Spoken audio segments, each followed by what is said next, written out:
ଯେ ନିଦ ହେଇଗଲାଣି କି? ନାଇଁ ଘରେ ସମସ୍ତେ ଶୋଇ ପଡ଼ିଲେଣି ବା, ସେଥିପାଇଁ ତ ଫୋନ କରିଛି। ନାଇଁ ମୁଁ ଜାଣିନି। ଓ ସତରେ, ପ୍ରିୟ Deepa I love you. Deepa କାହା ସହିତ କଥା ହଉଛୁ ରାତି 12ଟାରେ? କାହା ସହିତ କଥା ନା ହଉଛୁ? ନା ମୁଁ ଶୋଇଥିଲି, ଦୀପା ନୋଟ ପାଇଁ ଫୋନ କରିଥିଲା ତ ଟିକେ କଥା ହଉଥିଲି। ହଁ ଦୀପା କହ ନା, ବା ବୋଉ ଆସିଥିଲା ପଚାରୁଥିଲା।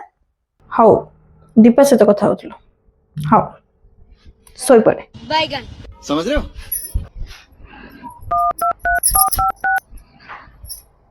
ହ୍ୟାଲୋ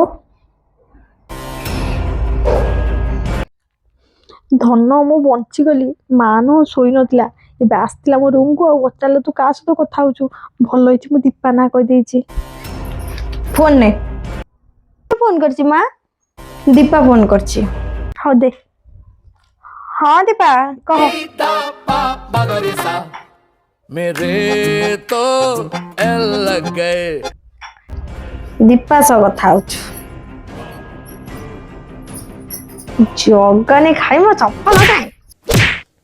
ମୁଁ ଆଉ ଦିନେ କରିବି, ତୁ ଫୋନ ନେଇଯା ମୁଁ ଆଉ ଦିନେ କରିବି।